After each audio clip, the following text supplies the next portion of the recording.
I showed up to my husband's lavish company party, only to hear whispers, "There's the frigid wife who can't satisfy him." Then his office mistress sneered, "Security, remove this useless woman."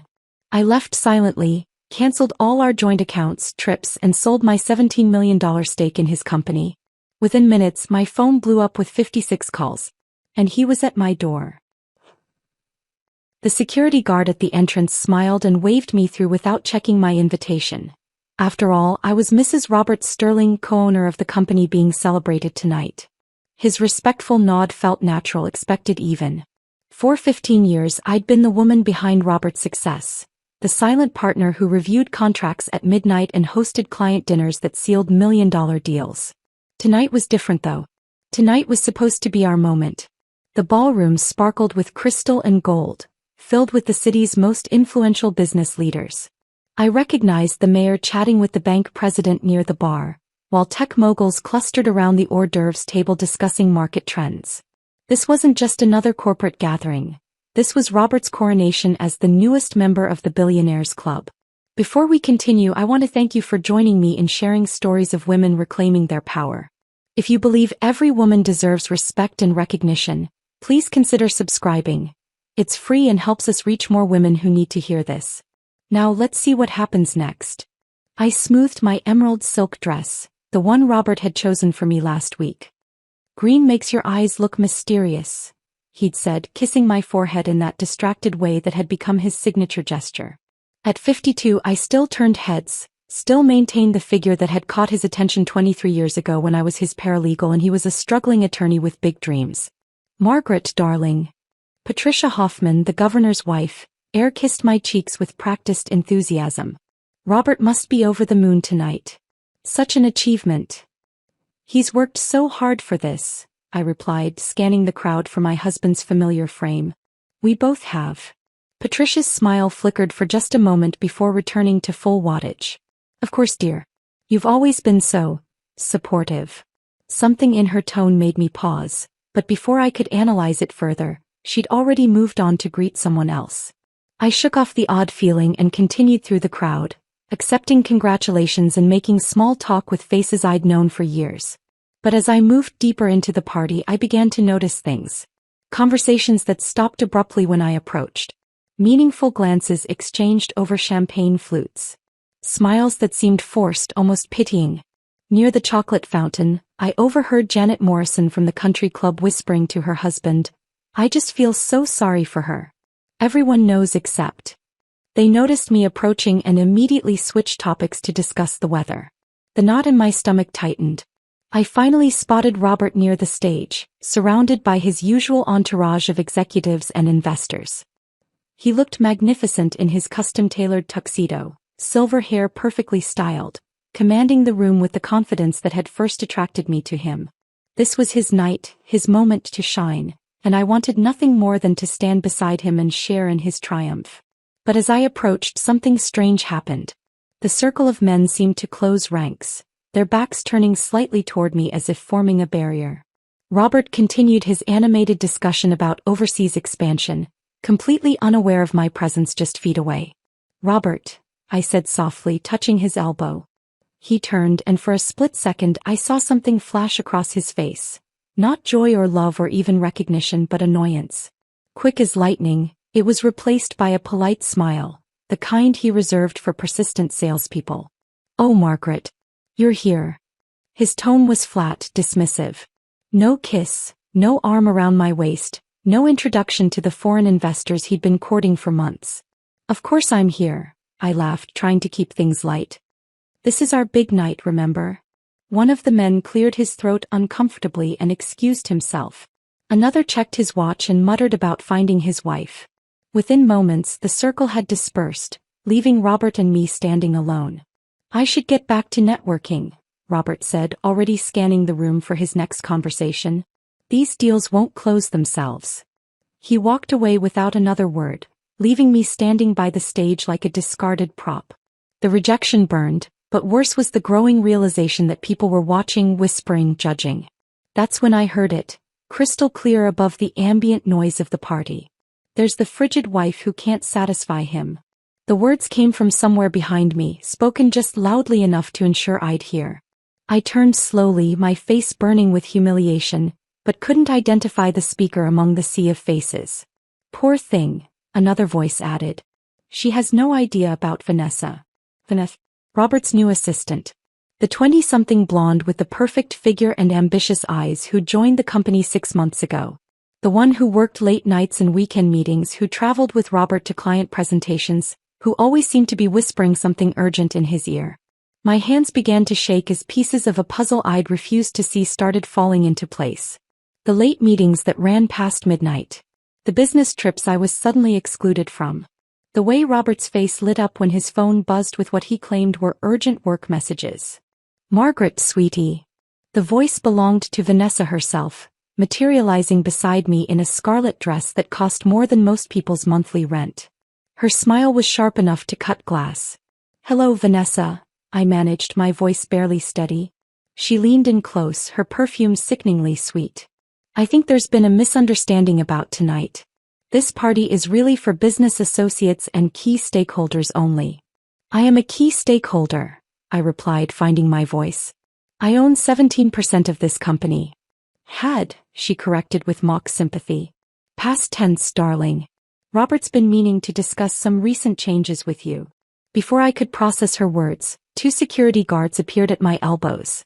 The same men who'd smiled and nodded at me countless times before now looked through me as if I were invisible.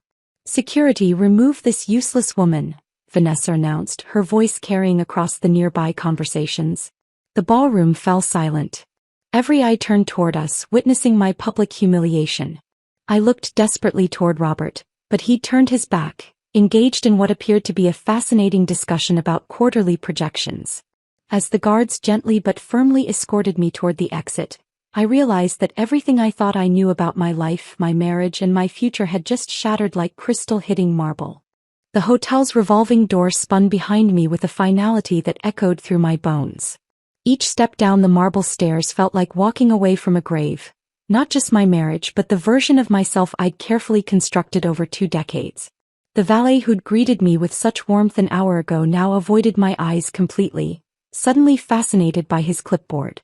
My heels clicked against the pavement in a rhythm that matched my racing heartbeat. The city's nightlife hummed around me, couples laughing as they headed to late dinners, groups of friends celebrating Friday night freedom, but I felt completely detached from their joy. In my clutch, nestled between my lipstick and car keys, sat the small velvet box I'd been saving for tonight. I pulled it out, running my thumb over the soft surface. Inside lay a platinum bracelet engraved with coordinates, the exact location where Robert had proposed 23 years ago on that beach in Malibu. I'd commissioned it 3 months ago, planning to surprise him after his speech tonight. The irony tasted bitter in my mouth. "Excuse me, are you all right?" A young woman in a server's uniform had stepped outside for her smoke break. Her concern seemed genuine, unlike the manufactured sympathy I'd endured inside. "Just getting some air," I managed, forcing a smile that felt like cracking glass. She nodded and lit her cigarette, but I could feel her watching me. Did I look as broken as I felt? I straightened my shoulders and walked toward the parking garage, each step building something new inside my chest. Not grief but something harder. My Tesla sat exactly where I'd left it, gleaming under the fluorescent lights. I slid into the driver's seat but didn't start the engine. Instead, I sat in the silence, finally allowing myself to think clearly for the first time in months. The signs had been everywhere. Robert's sudden interest in fitness, trading his reading glasses for contacts, the mysterious charges on our credit card for restaurants I'd never been to. The way he'd started showering immediately after coming home from work, washing away evidence I'd been too trusting to recognize. But it wasn't just the affair that stung. It was how completely I'd been erased from the narrative of our success. Every business article called it Sterling Enterprises, crediting Robert as the visionary founder. No mention of the woman who'd mortgaged her inheritance to fund his first office lease. No acknowledgement of the connections I'd provided through my family's legal firm. No recognition of the countless nights I'd spent reviewing contracts while he slept. I opened my phone and scrolled to my contact list. My finger hovered over Robert Home for a moment before moving to David Chin, financial advisor. "Margaret? It's past 10 o'clock. Is everything okay?" David, I need you to execute some transactions first thing Monday morning. Can you access my portfolio remotely? Of course, but what's the urgency? We just reviewed your investments last month. I want to liquidate my stake in Sterling Enterprises. All 17 million worth. The silence stretched long enough that I wondered if the call had dropped. Margaret, that's a massive decision. Maybe we should schedule a meeting next week to discuss. Monday morning, David. I also need you to freeze all joint accounts and credit cards. Everything connected to Robert gets shut down immediately. Are you getting divorced? The question hung in the air. An hour ago I would have said never. Now the word felt inevitable. Just execute the trades, David. I'll call you tomorrow with more instructions. Next I scrolled to our travel agent. Linda answered on the third ring, her voice thick with sleep. Linda, it's Margaret Sterling. I need to cancel our trip to Tuscany next month. Oh no, is everything all right? That's such a special anniversary trip for you and Robert. Anniversary trip. 23 years of marriage, and he'd probably planned to spend it with Vanessa while I stayed home, none the wiser. Change of plans. Cancel everything. The villa, the flights, the restaurant reservations. All of it. Margaret, the cancellation fees will be substantial. Are you sure you don't want to wait until morning to think about this? I'm very sure. Send me the paperwork. My phone buzzed with a text from an unknown number. Mrs. Sterling, this is Jake from Hotel Security. You left your gift box on the front steps. Should I bring it to your car? I looked down at my empty hands. Somewhere between the hotel entrance and my car, I'd dropped Robert's bracelet. The coordinates of our engagement, scattered on concrete like everything else we'd built together. Keep it, I texted back. Or throw it away. I don't care. But I did care. That was the problem. 23 years of caring, of putting his dreams before mine, of being the perfect corporate wife while he built an empire on my sacrifices. The caring had become a trap, and tonight, Vanessa had shown me the key to my own prison. My phone screen lit up with an incoming call. Robert's photo filled the display. A picture I'd taken last Christmas when he was laughing at something our daughter had said. He looked genuinely happy then, before Vanessa, before whatever this had become. I declined the call. Immediately it rang again. Then again. By the fourth call I'd started the engine and pulled out of the parking garage. Let him wonder where I'd gone. Let him explain to Vanessa why his wife had vanished into the night. The drive home took me through the financial district where our story had begun. Robert's first office had been in a building that was now a Starbucks, but I could still remember the excitement in his voice when he'd called to tell me he'd signed the lease. We're going to change everything, Margaret. You and me, we're going to build something incredible. We had built something incredible. But somewhere along the way, we had become he, and I'd allowed it to happen. My phone buzzed incessantly on the passenger seat, call after call from Robert, interspersed with texts that grew increasingly frantic. I didn't need to read them to know what they said. Panic. Confusion. Demands for explanations. By the time I pulled into our circular driveway, the missed call counter had reached 37. I turned off the engine and sat in the darkness of our 4-car garage, surrounded by the luxury his success had bought us. Tomorrow I would start dividing it all up. Tonight, I would sleep in our bed one last time as Mrs. Robert Sterling. The woman who walked into that party had been a fool. The woman sitting in this car was something else entirely. I woke at 5:30 just as I had every morning for the past decade. The empty space beside me in our king-sized bed felt vast, though Robert rarely stirred before 7 anyway. His absence seemed different now, permanent rather than temporary. I made coffee in the silence of our pristine kitchen. The automatic grinders were the only sound breaking the morning's stillness. My home office hadn't changed since yesterday, but everything felt different as I settled behind the mahogany desk Robert had given me for our 10th anniversary. The filing cabinets lined against the wall contained 23 years of meticulous record-keeping. Every receipt, every contract, every bank statement organized with the precision that had once impressed Robert's business partners. Now those same documents would serve a different purpose. I pulled out the first file, Sterling Enterprises Incorporation papers from 1998. My signature appeared right beside Robert's, listing me as co-founder and initial investor. Funny how history had a way of rewriting itself in corporate press releases. I photographed each page with my phone, creating a digital trail that couldn't be disputed or hidden. The second file contained loan documents from 2001 when Robert needed capital to expand. My family's law firm had provided the connections, but more importantly, I'd signed as guarantor for the $3 million loan. My personal assets had been on the line, not his. Another photo, another piece of evidence.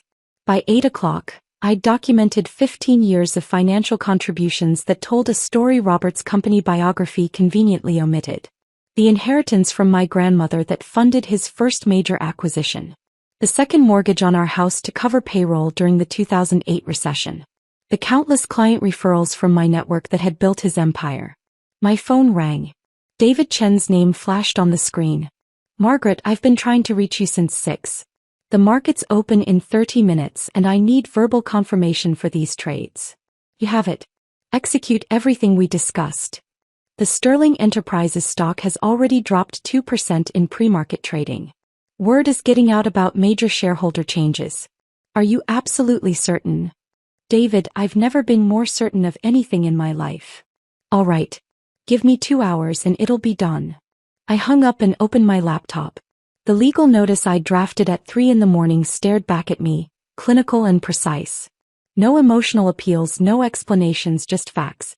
Margaret Elizabeth Sterling hereby notifies the Board of Directors of Sterling Enterprises of the immediate liquidation of her 17% ownership stake and the termination of all joint financial obligations. My finger hovered over the send button for exactly 3 seconds before clicking. The email disappeared into cyberspace, carrying with it the end of everything Robert thought he controlled. 30 seconds later my phone exploded. Robert's name flashed on the screen, but I let it go to voicemail. Then again. And again. By the 4th missed call I was actually enjoying the silence between rings. Each unanswered call was a small victory, a tiny reclamation of power. The text messages started next. "Margaret, what the hell did you do? Call me back immediately." Delete. "This is insane. You can't just destroy everything we built because you're having some kind of breakdown." Delete.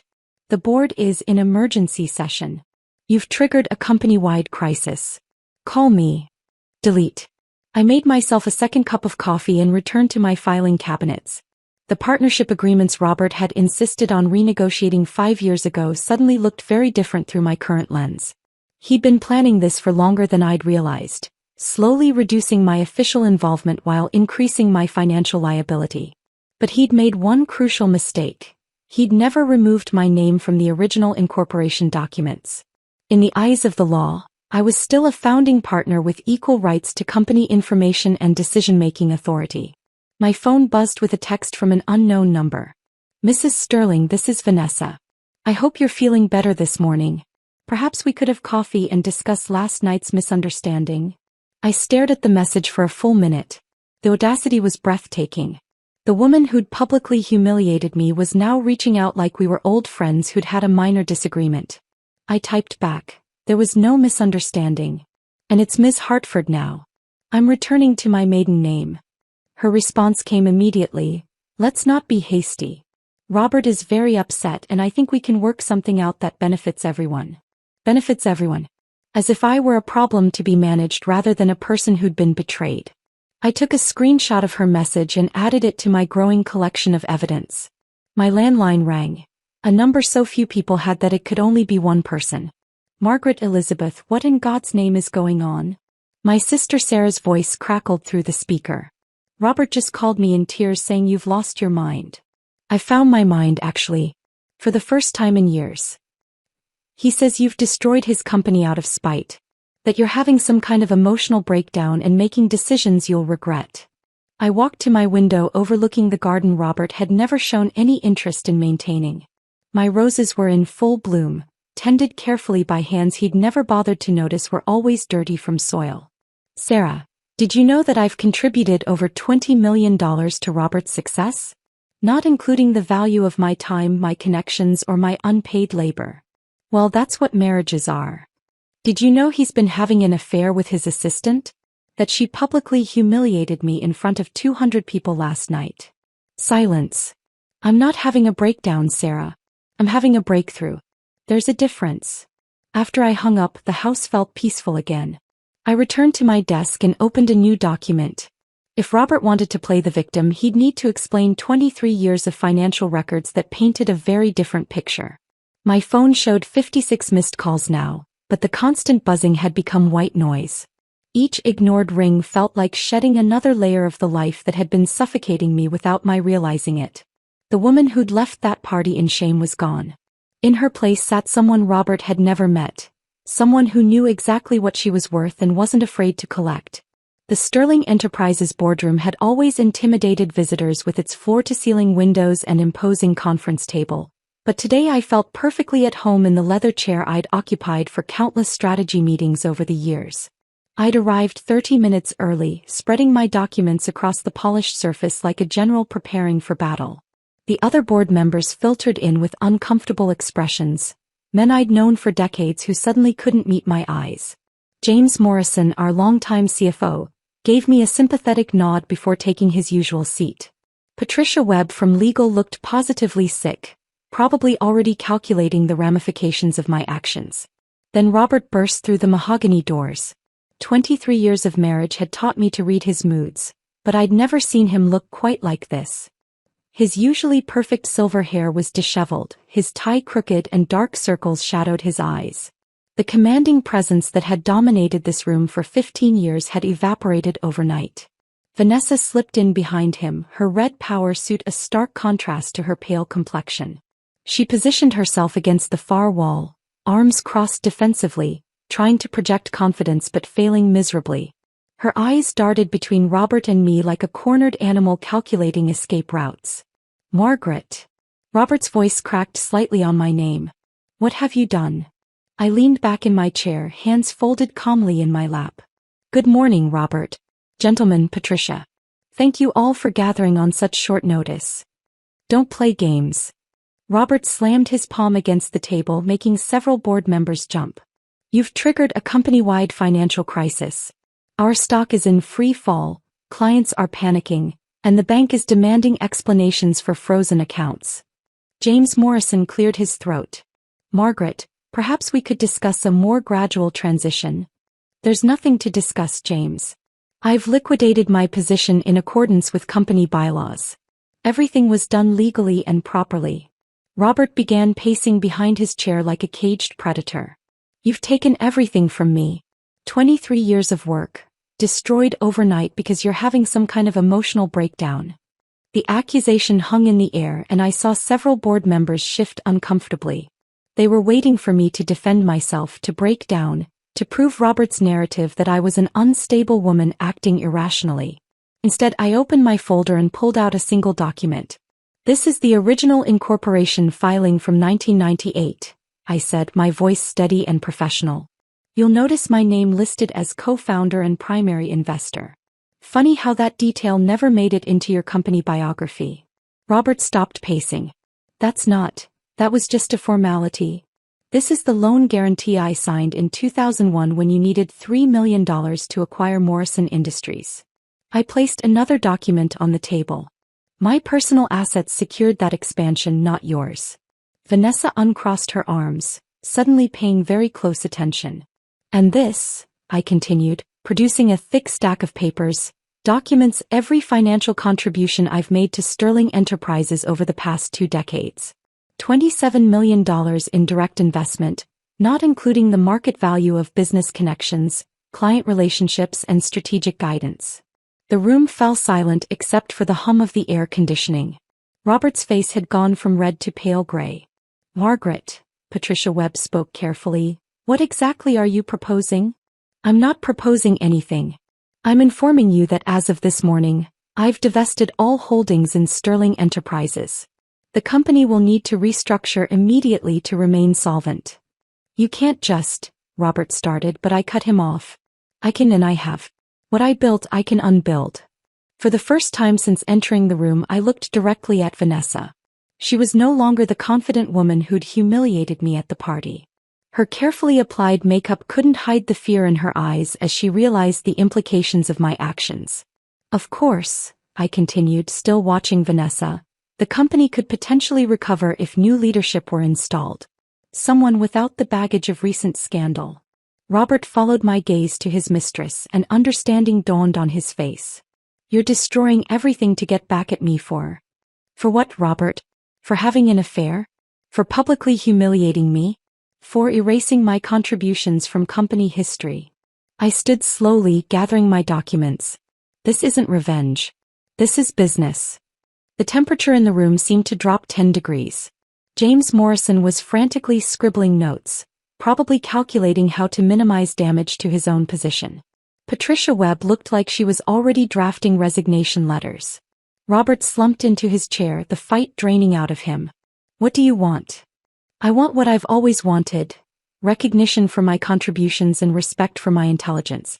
Since you seem incapable of providing either, I've decided to provide them for myself. The board will never accept this, he said weakly. The board doesn't have a choice. Unless you can produce $27 million by close of business tomorrow, Sterling Enterprises will be insolvent. I paused at the door. I suggest you call an emergency shareholder meeting to discuss new leadership. As I reached for the door handle, Robert played his final card. I'm stepping down as CEO. The words echoed through the boardroom like a death knell. Several board members gasped audibly. Vanessa's face went white as her meal ticket evaporated before her eyes. I turned back to face him. For just a moment I saw the young lawyer I'd fallen in love with, brilliant, ambitious, but ultimately weak when faced with real consequences. That's a wise decision, Robert. I'll have my attorney prepare the necessary paperwork for our divorce as well. Once you've secured the company's future, we can discuss the division of our personal assets. I walked out of that boardroom as a different woman than I'd walked in. Behind me, I could hear frantic whispers and the scratch of Patricia's pen as she began damage control. Vanessa's heels clicked rapidly against the marble floor as she hurried after Robert, probably already calculating her own exit strategy. The elevator doors closed with a soft ding and I finally allowed myself a small smile. 23 years of being invisible had taught me exactly how visible I could become when I chose to be. The elevator descended in complete silence, carrying me away from 23 years of my life. When the doors opened in the parking garage, I felt like I was stepping into an entirely different world. One where I made the rules instead of following someone else's script. My phone buzzed incessantly during the drive home, Robert's name flashing on the screen with desperate persistence. By the time I pulled into my driveway, the missed call counter had reached 43. I turned off the phone and slipped it into my purse, craving the silence. Inside our house, my house now, I realized, everything looked exactly the same but felt completely foreign. The wedding photos lining the hallway seemed like artifacts from someone else's life. The kitchen where I'd hosted countless dinner parties for Robert's clients felt too large, too empty. Even our bedroom with its California king bed and matching nightstands belonged to a couple I no longer recognized. I walked straight to my home office and pulled out the manila folder I'd prepared weeks ago but never had the courage to use. The divorce papers sat crisp and clean, every line of legal text representing a door closing and another opening. At the top of the first page, bold letters declared, "Petition for dissolution of marriage, Margaret Elizabeth Sterling versus Robert James Sterling." My hand trembled slightly as I signed my name on the first line. Margaret E. Hartford. I'd already started the process of reclaiming my maiden name, and seeing it in writing felt like putting on clothes that actually fit after years of wearing someone else's wardrobe. The second signature came easier. Then the third. By the time I reached the final page, my hand was steady, my resolve absolute. I sealed everything in the pre-addressed envelope and placed it in my outgoing mail basket. Tomorrow, a process server would deliver them to Robert's office, making our separation official in the eyes of the law. As I set the envelope aside, something unexpected washed over me, not grief or anger but profound relief. For the first time in decades, I wasn't wondering what Robert wanted for dinner, or whether I should attend some client function, or how to support his latest business venture. The mental space that had always been occupied by his needs suddenly belonged entirely to me. That night I slept better than I had in months. The following weeks blurred together in a haze of legal meetings and paperwork, but also something I hadn't experienced in years: genuine excitement about my own future. My attorney, Rebecca Martinez, became both legal counsel and unofficial therapist as we navigated the complexities of dissolving a marriage worth millions. "Your financial documentation is incredibly thorough," Rebecca noted during one of our sessions. Most spouses can't prove half of what you've contributed to the marital estate. I've always been organized. It used to drive Robert crazy. Well, it's going to save you millions now. His attorney is pushing for a 50-50 split, but based on your investment records, you're entitled to significantly more. Between legal meetings, I rediscovered parts of myself that had been dormant for years. I enrolled in a photography class, something I'd loved in college but abandoned when Robert declared it impractical. My instructor, a retired National Geographic photographer named Elena, became an unexpected friend and mentor. "You have a good eye," she told me after reviewing my first assignment. "You see stories others miss." I'd always seen stories. In Robert's business deals, in the lives of his clients, in the social dynamics of corporate parties. But I'd never considered that my perspective had value beyond supporting someone else's narrative. My sister Sarah visited one afternoon, ostensibly to check on my emotional state, but really to satisfy her curiosity about my dramatic life change. "You seem different," she said, settling into my kitchen with coffee and the judgmental expression she'd perfected over 50 years. "I feel different. Lighter somehow. Robert says you won't return his calls. He's worried about you." I looked at her over my coffee cup. "Sarah, when was the last time you and I had coffee without discussing Robert, his needs, his business, or his problems?" She opened her mouth to respond, then closed it again, realizing she couldn't remember.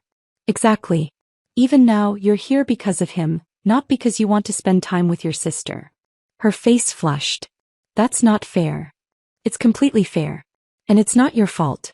I trained everyone in my life to see me as Robert's wife first and Margaret second. But that person doesn't exist anymore." 3 months after filing the divorce papers, I made my first major business investment as a single woman. A small sustainable fashion company run by 2 young designers who reminded me of Robert and myself 25 years ago. Hungry, brilliant, and completely convinced they could change the world. "Why fashion?" Rebecca asked when I told her about the investment. "Because they're building something beautiful that doesn't depend on exploiting other people. And because I want to prove I can identify talent and nurture success without anyone else's approval." The investment felt like stepping off a cliff but also like learning to fly. 6 months later, I was leaving a gallery opening where my photography was being featured in a group exhibition when I saw him. Robert stood near the entrance, looking older and somehow smaller than I remembered. Our eyes met across the crowded room, and for a moment time stopped. He approached slowly as if afraid I might flee. "Margaret, you look..." He searched for words. "You look happy." "I am happy, Robert. Genuinely happy. I heard about your photography. And the business investment. You're doing well." "I'm doing what I should have been doing all along, living my own life." He nodded, and I could see the regret etched in the lines around his eyes. "I'm sorry. For everything. I know that doesn't change anything, but I needed you to know. Thank you for saying that. I hope you find whatever you're looking for." I walked past him toward the exit, feeling his eyes follow me but not looking back. Outside, the evening air was crisp with the promise of autumn. I had dinner plans with Elena and her husband, followed by a weekend trip to photograph coastal landscapes. A life entirely of my own making. For the first time in 23 years, I was exactly where I belonged. The coastal highway stretched before me like a ribbon of possibility, my camera equipment secured in the passenger seat of my new Tesla Model S, purchased with my own money in my own name, painted the exact shade of midnight blue I'd always loved but Robert had deemed too flashy. The morning sun cast everything in golden light as I drove toward my favorite photography spot, a secluded cliff overlooking the Pacific where I'd captured some of my best work over the past year. 12 months had passed since that devastating night at the company party, and the woman behind the wheel bore little resemblance to the one who'd been escorted out in shame. My hair, now shoulder-length and streaked with silver I no longer felt compelled to hide, caught the breeze from the open sunroof. The designer clothes that had once been chosen to complement Robert's image had been replaced with comfortable jeans and a soft cashmere sweater I'd bought simply because I loved the color. My phone buzzed with a text from Elena. "Exhibition opens in 2 hours. Still can't believe they're featuring 8 of your pieces." The Meridian Gallery showing represented everything I'd worked toward this past year. My photographs, intimate portraits of women rebuilding their lives after major transitions, had caught the attention of critics who praised their raw authenticity and quiet strength. The irony wasn't lost on me that my art had emerged from my own transformation. As I set up my tripod on the cliff, muscle memory guiding my movements, I thought about the conversation I'd had with my financial advisor yesterday. Hartford Ventures, the investment firm I'd launched 6 months ago, had just closed its third successful deal. The sustainable fashion company had exceeded all projections, and 2 other startups in my portfolio were showing remarkable growth. "You have an instinct for identifying potential," Rebecca Martinez had said during our quarterly review. "These entrepreneurs trust you because you understand what it means to rebuild from scratch." The viewfinder showed me a perfect composition: waves crashing against jagged rocks, seabirds riding the wind currents, the endless horizon promising adventures yet to come. I adjusted the settings and captured the moment, knowing this image would join the others in my upcoming book proposal. Resilience, Portraits of Women Reclaimed, had already generated interest from 3 major publishers. My phone rang as I packed up my equipment. Sarah's name appeared on the screen and I answered with genuine warmth for the first time in years. "Margaret, I just wanted to wish you luck tonight. I know how much this exhibition means to you." "Thank you. Are you still planning to drive down for it?" "Wouldn't miss it." "And Margaret, I owe you an apology. You were right about how I'd gotten used to seeing you only as Robert's wife. Getting to know you this past year as just my sister has been a gift." After hanging up, I drove toward the city with a lightness in my chest that had become my new normal. The radio played classical music, Vivaldi's Four Seasons, and I found myself humming along, something I never would have done in Robert's presence. He'd always preferred silence during car rides, claiming music was distracting. The gallery buzzed with anticipation when I arrived for the final setup. My pieces occupied an entire wall, black and white portraits that told stories of transformation, resilience, and self-discovery. Each photograph represented weeks of building trust with women who'd agreed to share their most vulnerable moments with my camera. "These are extraordinary," said James Whitfield, the gallery owner, as we made final adjustments to the lighting. "The way you've captured not just their faces but their spirits. It's powerful work." The opening reception drew a crowd larger than I'd expected. Art collectors, critics, and curious locals mingled beneath my photographs, their conversations creating a gentle hum of appreciation. I moved through the crowd confidently, discussing my work with passion and authority, qualities I'd possessed all along but had never been encouraged to display. "Excuse me, are you the photographer?" I turned to find a young woman in her 30s, her eyes bright with curiosity and something else, recognition perhaps. "I am. I'm Margaret Hartford. Your work speaks to me," she said, gesturing toward a portrait of a woman in her 60s, laughing despite visible tear tracks on her cheeks. "I'm going through a divorce right now and seeing these images, it gives me hope that there's joy waiting on the other side." "There is," I assured her. "Different joy maybe, but authentic in ways you might not expect."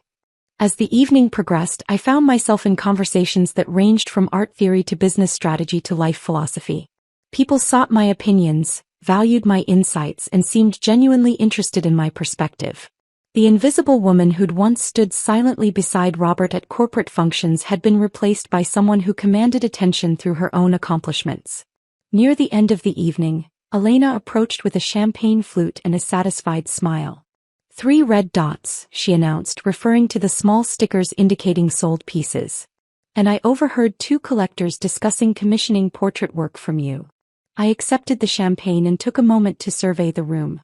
My work covered the walls, my name appeared on the exhibition materials, and my bank account reflected the value others placed on my creativity. But more importantly, I felt completely, authentically myself for the first time in decades. Later that night, I sat in my home office, now truly mine, decorated with my photographs and filled with my projects, reviewing emails from potential clients and publishers.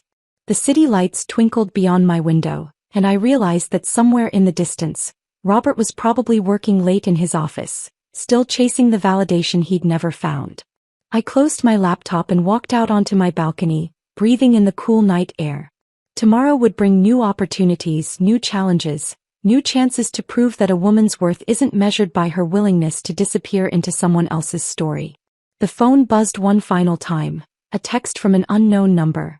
"Saw the article about your exhibition. Congratulations. You deserve all the success coming your way. V." I read Vanessa's message twice, then deleted it without responding. Some chapters were meant to stay closed. Standing under the stars, I smiled at the woman I'd become, successful, independent, and finally completely free. If this story of reclaiming power had you cheering Margaret on, hit that like button right now. My favorite part was when Margaret calmly told the boardroom she was taking back what she built, watching Robert's empire crumble. What was your favorite moment? Drop it in the comments below. Don't miss more empowering stories like this. Subscribe and hit that notification bell so you never miss an upload. My name is Haley Thompson, and at 27, I never imagined I'd be racing through the worst blizzard in decades to find my estranged mother. 3 years of silence shattered by one disjointed voicemail. The highway disappeared under sheets of white as my windshield wipers fought a losing battle against the snow. When I finally found her, huddled against the brick wall of that abandoned gas station, her lips blue and fingers stiff, I realized some journeys change you forever. If you're watching this from somewhere warm, please hit like and subscribe. I'd love to know where you're from in the comments. This story might just change how you think about family. My life in Chicago had been carefully constructed, a world away from my tumultuous childhood. The marketing firm I worked for had just promoted me to senior manager, and my apartment overlooking Lake Michigan was everything I dreamed of while growing up in our cramped 2-bedroom rental. The irony wasn't lost on me that I'd built a career helping brands tell their stories while I actively avoided my own. It wasn't always bad with Mom.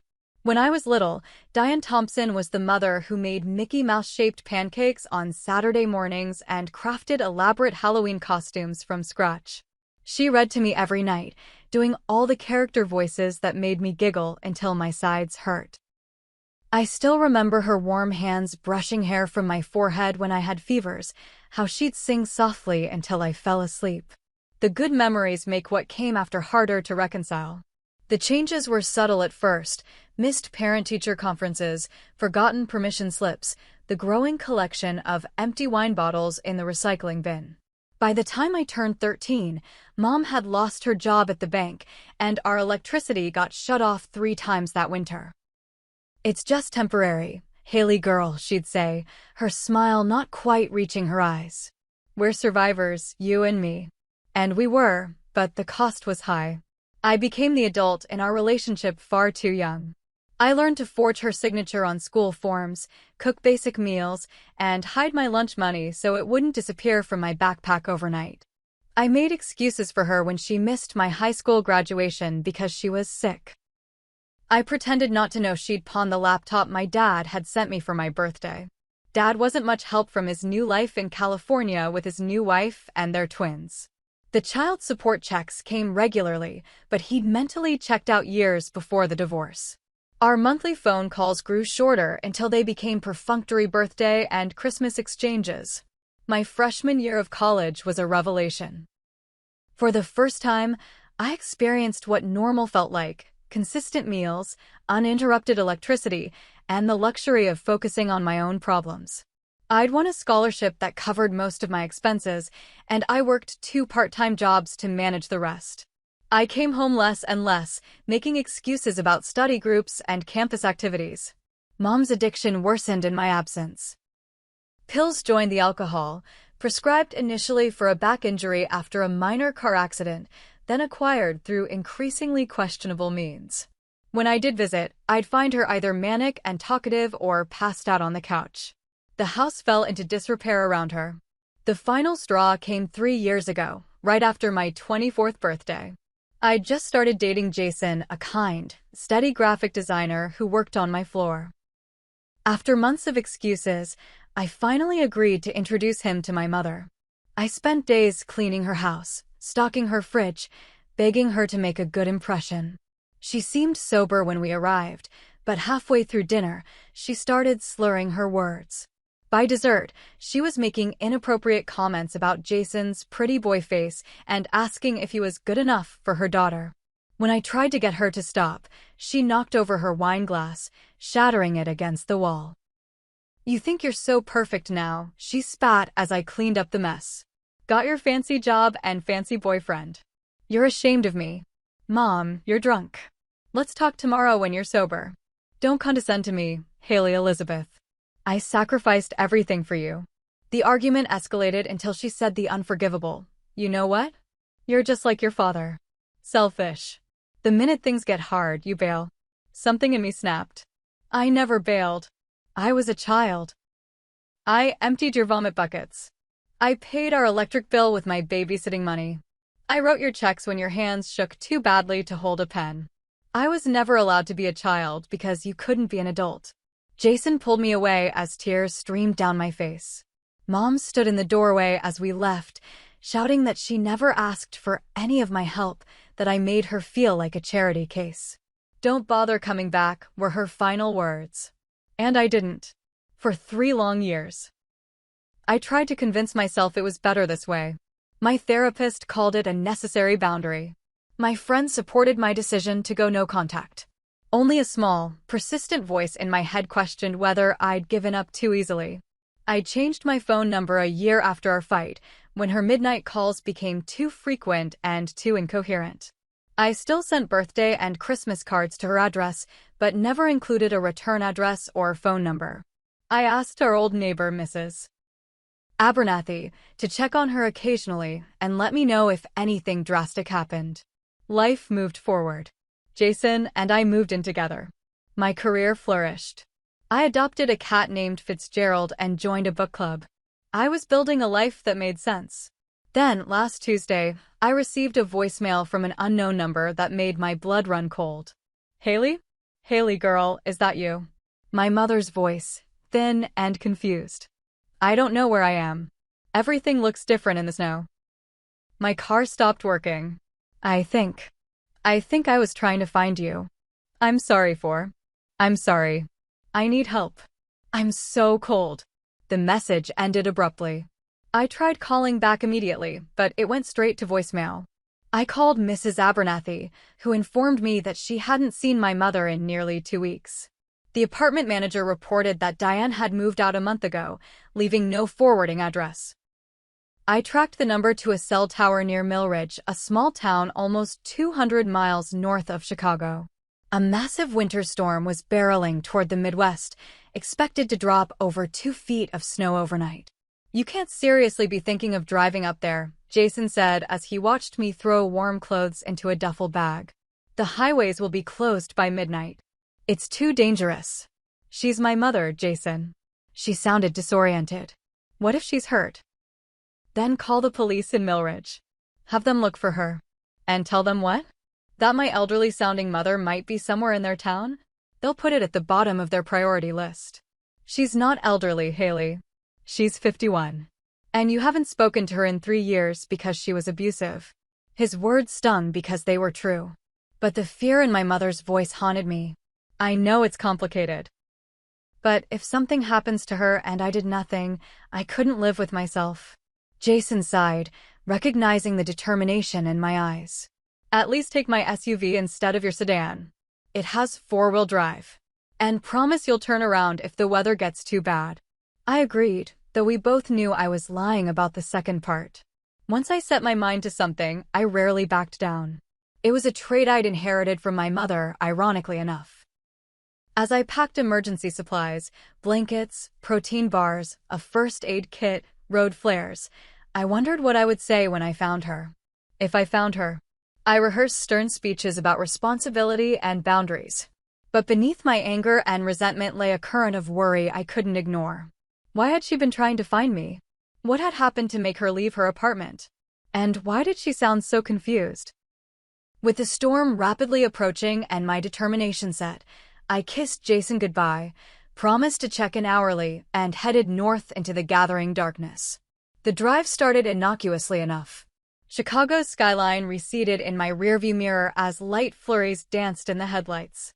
The weather report on the radio warned of deteriorating conditions, but the interstate remained clear for the first hour. I kept the heat blasting and wrapped myself in the confidence that I'd reach Millridge before the worst hit. My phone rang through the car speakers. Megan, my best friend since college, her voice tight with concern. Please tell me Jason is joking about you driving to Wisconsin in a blizzard. It's not a blizzard yet, I countered, changing lanes to pass a slow-moving truck. And I have to find her, Meg. The same woman who told you never to come back? The one who made your childhood a living hell? That woman. I gripped the steering wheel tighter. She's still my mother. She's an adult who made her choices, Haley. You don't owe her a rescue mission. You don't understand. I understand that you've spent your whole life trying to save her, and all it's brought you is pain. Her words hit harder than I wanted to admit. This is different. She sounded scared, confused. What if she's having a medical emergency? Megan's sigh crackled through the speakers. Just promise me you won't let her manipulate you again. You've worked too hard to build your life. I'm just going to make sure she's safe. That's it. After hanging up, I questioned my own motivations. Was I driving into a potentially life-threatening storm out of love or guilt? The lines had always blurred when it came to my mother. 2 hours into the journey, the weather turned. What started as gentle snowflakes transformed into driving sheets of white. The wind picked up, howling around the SUV and pushing against its sides. Visibility dropped to less than a quarter mile. I stopped at a roadside diner called Ruby's just as darkness fell completely. The parking lot was crowded with travelers seeking refuge from the storm. Inside, the warmth and smell of coffee provided momentary comfort. "Where you headed, honey?" asked the waitress, a woman in her 60s with a name tag reading Doris. "Millridge," I replied, warming my hands around a mug of hot chocolate. She frowned, pouring coffee for the trucker at the next stool. "Not tonight, you aren't. They've already closed Route 12 leading into town. Drifts too high." My heart sank. There has to be another way. The trucker turned toward me, his beard frosted with melting snow. "There's County Road 8. It's longer, winds through the hills, but the trees provide some shelter from drifting. I'm Martin, by the way." "Haley. And thank you." I pulled out my phone to look at the map. "It's not an easy drive on a good day," Martin warned. "Narrow, lots of curves. In this weather? You'd need to be real careful." "I have to try. My mother's up there somewhere, and she needs help." Something in my voice must have conveyed my determination because Martin nodded solemnly. "Follow me out to my rig. I've got a paper map that'll show you the back routes. Cell service gets spotty once you're in the hills." The diner windows rattled as another gust of wind hit. Several patrons looked up nervously. Doris shook her head as she refilled my cocoa. "Whatever's pulling you to Millridge must be mighty important. Most folks with good sense are looking for a motel right about now." "It is important," I said simply. Armed with Martin's map and directions, I set out again. The SUV handled the increasingly treacherous roads better than my sedan would have, but the going was painfully slow. What should have been a 4-hour journey was stretching into the night with no end in sight. County Road 8 proved as challenging as Martin had warned. The narrow 2-lane road twisted through dense forest, the trees creating a tunnel that kept some snow at bay but turned the drive into a claustrophobic experience. My high beams reflected off the falling snow, creating a disorienting effect. I leaned forward in my seat, straining to see the road ahead. 3 hours later, disaster struck. Coming around a sharp curve, my headlights illuminated a fallen branch in the road too late for me to stop. I swerved, overcorrected, and felt the sickening sensation of the SUV sliding sideways. The world spun in slow motion as I slid off the road and into a snowbank with a muffled crunch. The engine stalled. My hands trembled as I tried to restart it. "Nothing." "No, no, no," I muttered, trying again. The engine turned over but wouldn't catch. I sat back, forcing myself to breathe deeply. Panic wouldn't help. I checked my phone, no service, as Martin had predicted. The clock read 11:42 p.m. Outside, the temperature was dropping rapidly. I had emergency supplies, but the thought of spending the night stranded in the woods sent fear coursing through me. I tried the engine one more time, and miraculously, it caught. Relief flooded through me, but it was short-lived. The SUV wouldn't move, its wheels spinning uselessly in the deep snow. I was contemplating whether to stay put or try walking to find help when headlights appeared around the curve.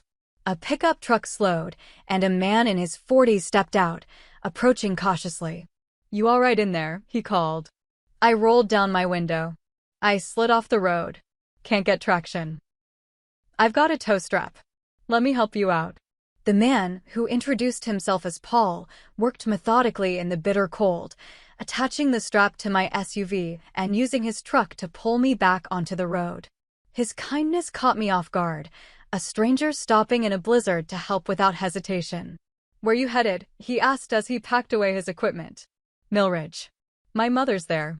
She's in trouble." Paul nodded, his expression serious. "Follow me for the next 20 miles. I'm turning off at Lakeside, but I'll get you through the worst stretch." I followed Paul's taillights like a lifeline, the red glow guiding me through the worsening storm. When he turned off with a honk and a wave, I felt a renewed determination. The kindness of strangers was carrying me forward. By the time I reached the outskirts of Millridge County, it was past 1 a.m. Exhaustion pulled at me, but I couldn't stop now. I needed to find a place to stay, recharge my nearly dead phone, and formulate a plan to find my mother in the morning. Every motel I passed displayed "No vacancy" signs, their parking lots filled with vehicles of stranded travelers. Finally, at a small roadside inn, the night manager took pity on me. "I don't have any rooms," he said, "but you can sleep in the lobby if you're desperate. Better than your car in this cold." I accepted gratefully, curling up on a vinyl sofa in the corner of the brightly lit lobby. As I drifted into an uneasy sleep, my mother's confused voice echoed in my mind, along with a gnawing question: what would I find when morning came? Dawn broke with no reprieve from the storm. Through the motel lobby windows, I watched an apocalyptic scene unfold: snow swirling in vicious eddies, cars completely buried, road signs barely visible above massive drifts. The weather report on the lobby television used phrases like "historic blizzard" and "state of emergency." "Roads are closed in and out of town," the night manager informed me as he handed me a styrofoam cup of coffee. "State patrols pulling people out of ditches all over the county." I thanked him for the coffee and the shelter, then retreated to a corner to charge my phone and plan my next move. Jason had left several panicked messages once I'd lost service. I called him immediately. "Thank God," he answered. I was about to call the state police. "I'm in Millridge County, but not the town yet," I explained, my voice hoarse from exhaustion. "The main roads are closed. They're saying it's the worst storm in 30 years. Please tell me you're not going back out in it." "I made it this far," I said, watching the snow pile against the doors. "I can't give up now."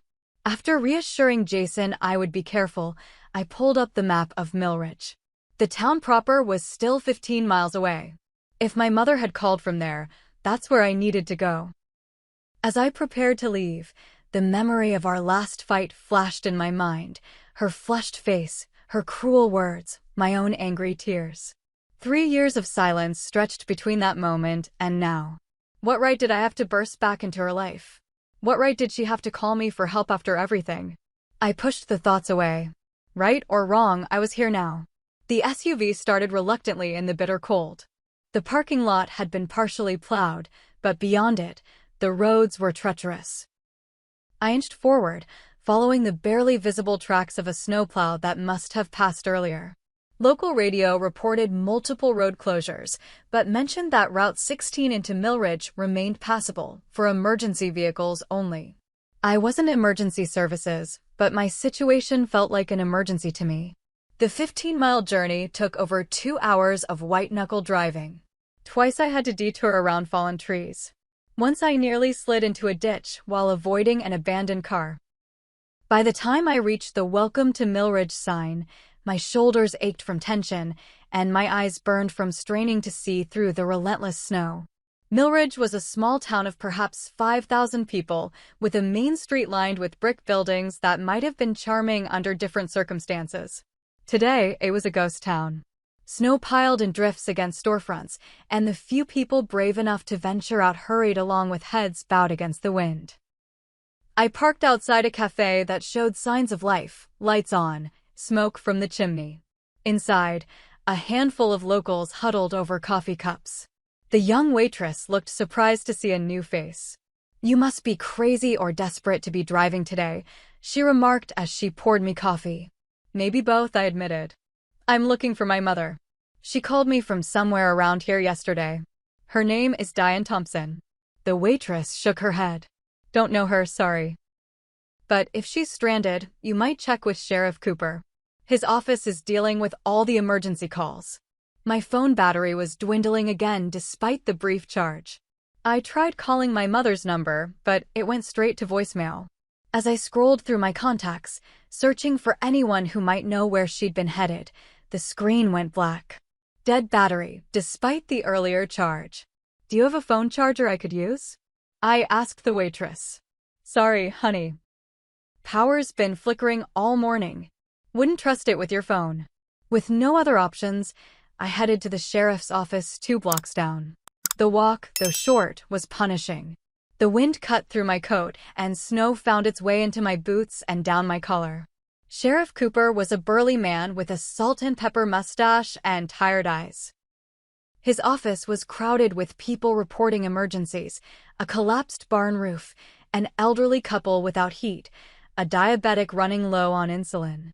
When I finally got his attention and explained my situation, he sighed heavily.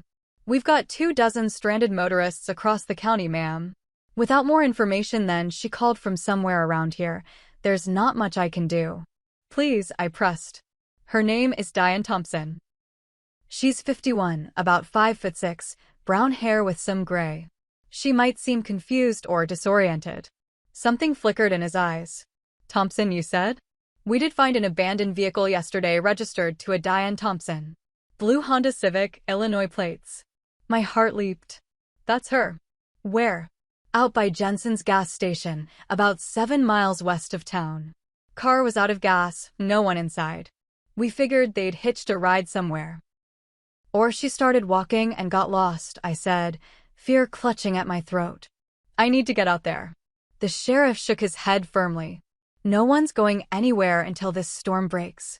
I can't spare the manpower to look for someone who's probably found shelter already. Then I'll go myself.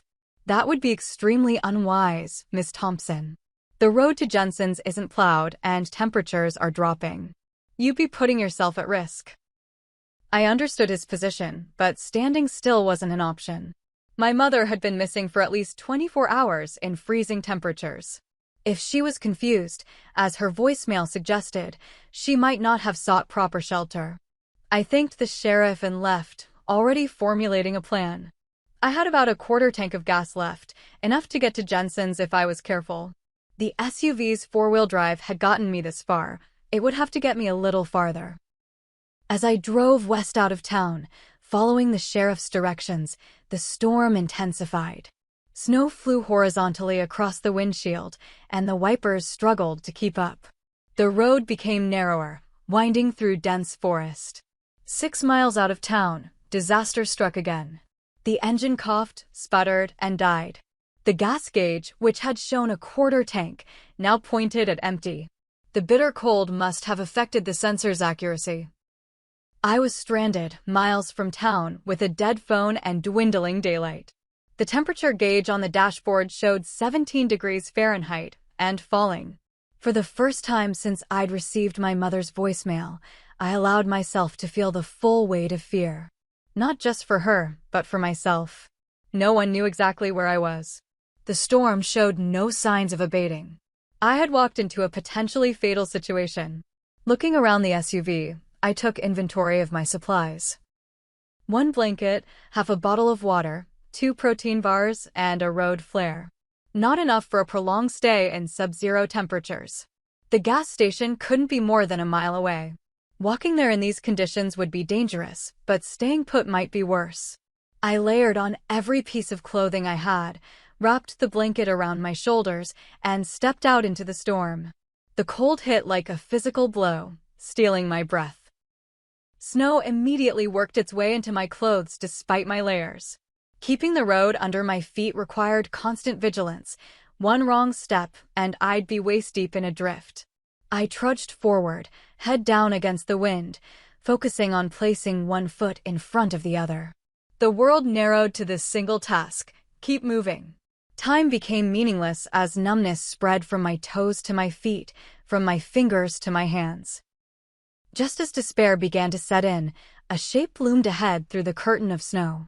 The flat roof of a small building, a tall sign now dark, Jensen's gas station. Hope gave me a final burst of energy. I pushed forward, squinting through the swirling snow.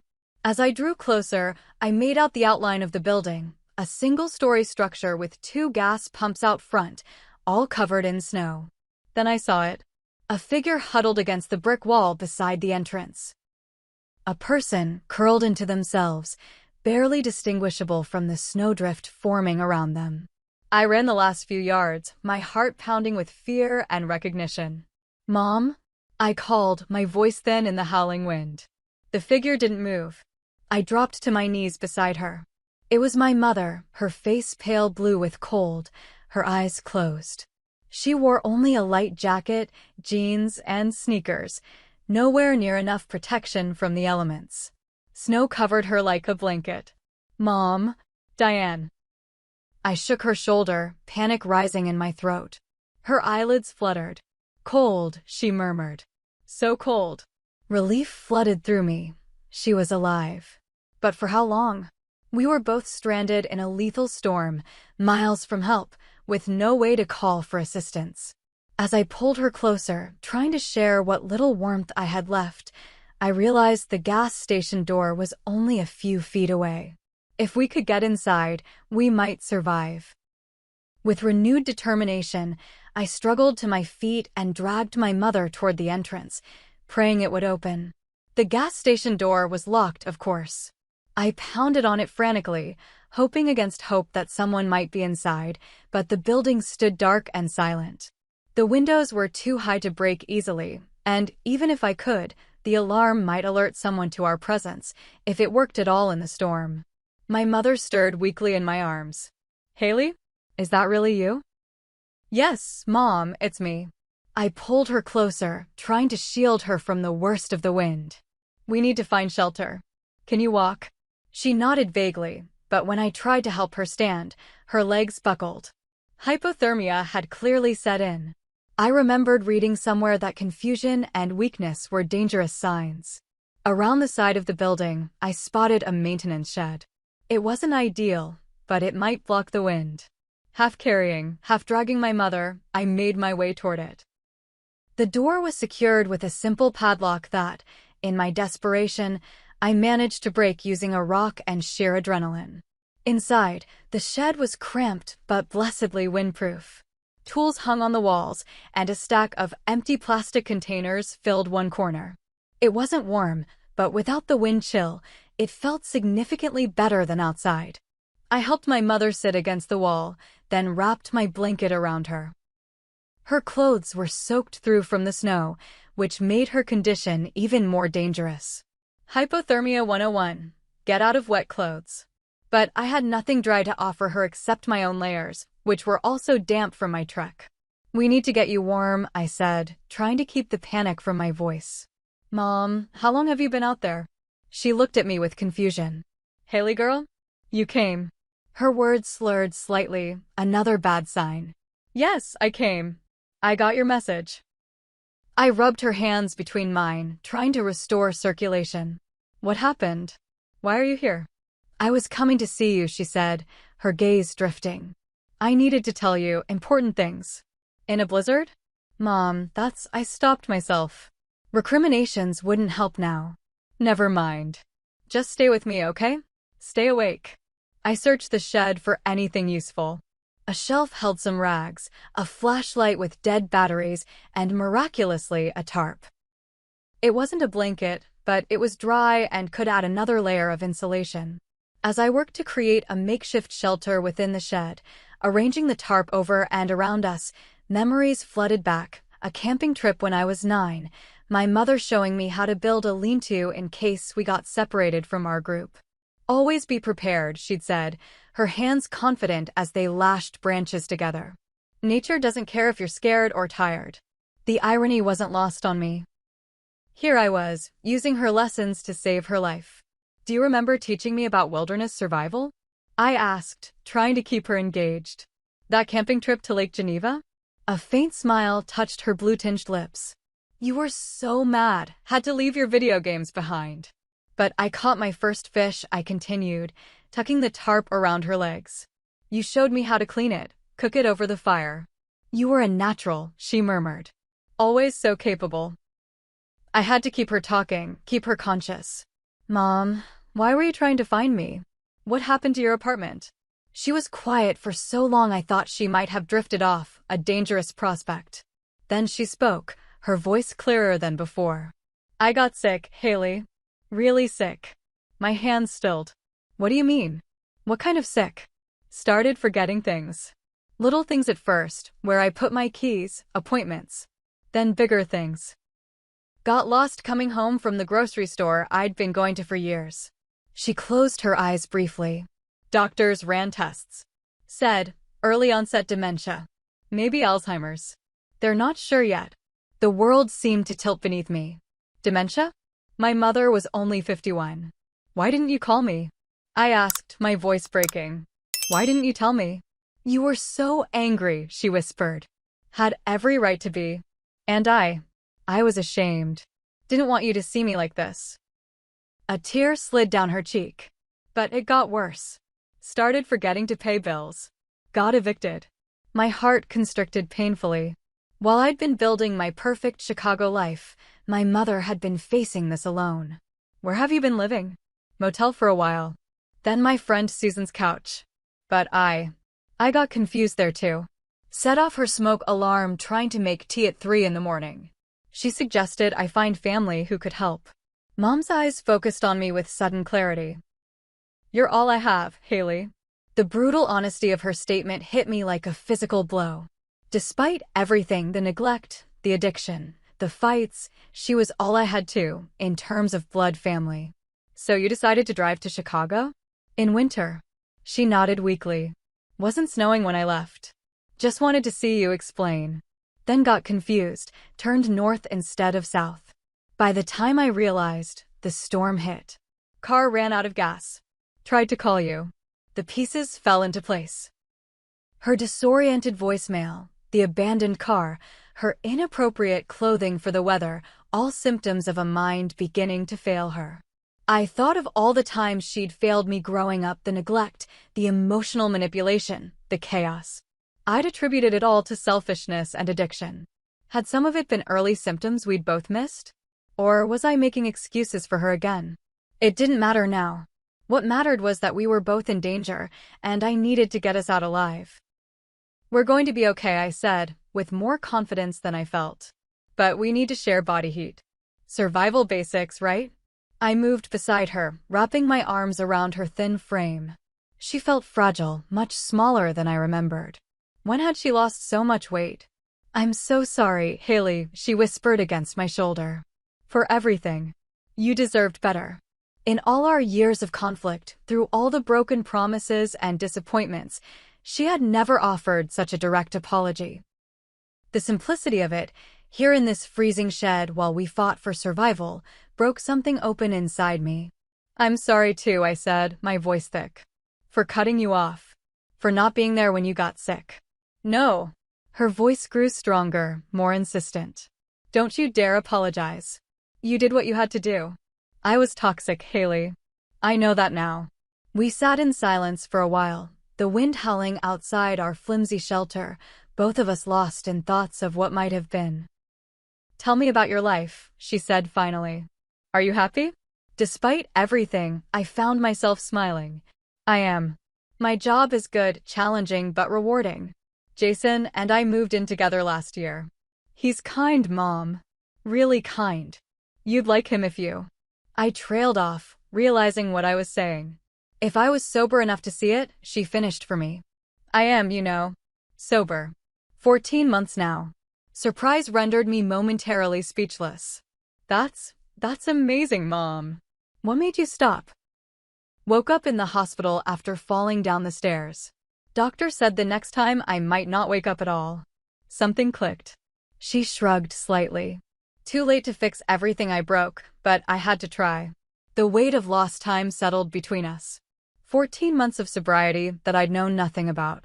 A serious diagnosis faced alone. We'd missed so much of each other's lives. Outside, the wind seemed to be dying down slightly, How long had we been in here? Hours, at least. My watch had stopped working in the cold. We need to figure out a plan, I said. When the storm breaks, we need to be ready to find help. But as I spoke, I realized my mother had gone limp against me. Her breathing was shallow, her skin still frighteningly cold despite our shared warmth. Mom? Mom, wake up. I patted her cheek gently, then more firmly. Her eyelids fluttered, but didn't open. Diane, you need to stay awake. Panic surged through me. We needed help now, not when the storm decided to break. I couldn't lose her, not now, not when we'd just found each other again. With newfound determination, I tucked the tarp and blanket securely around her and moved to the door of the shed. The blizzard had abated slightly, enough that I could make out the road about 50 yards away. If a vehicle passed, I might be able to flag it down. But that was a big if. And my mother didn't have time for maybes. I returned to her side, checking her pulse, weak but present. Making a decision, I gathered her in my arms. She was alarmingly light, another reminder of how much had changed. I'm going to get us help, I said, though I wasn't sure she could hear me. Just hold on. I pushed open the shed door, bracing against the renewed assault of cold air. With my mother cradled against me, I began the grueling trek toward the road, each step a battle against the snow and my own exhaustion. The 200-mile journey that had started in Chicago had come down to these 50 yards, the most important distance I'd ever traveled. Every step through the deep snow felt like wading through concrete. My muscles screamed in protest as I carried my mother's limp form, her head lolling against my shoulder. The world had narrowed to this singular focus: reach the road, find help, save her. Stay with me, I panted, though I wasn't sure if I was talking to her or myself. Just a little farther. Halfway to the road, I heard it, the rumble of an engine cutting through the howl of the wind. A vehicle was approaching. Summoning strength I didn't know I had, I pushed forward faster, desperate to reach the roadside before it passed. Help! I screamed as headlights cut through the swirling snow. Please stop. The truck, an old Ford pickup with a snowplow attached to the front, slowed and then stopped. A man in his 60s jumped out, his eyes widening at the sight of us. Jesus Christ, he muttered, rushing forward. What the hell are you doing out here? My mother, I gasped, my legs finally buckling. She's hypothermic. Please help us. The man, who introduced himself as Earl Jensen, owner of the gas station, helped me get my mother into the cab of his truck. The heat blasting from the vents felt like salvation. Been trying to get to my station since yesterday, Earl explained as he cranked the heat higher. Roads finally clear enough. Lucky I found you. Nobody comes out this way in storms.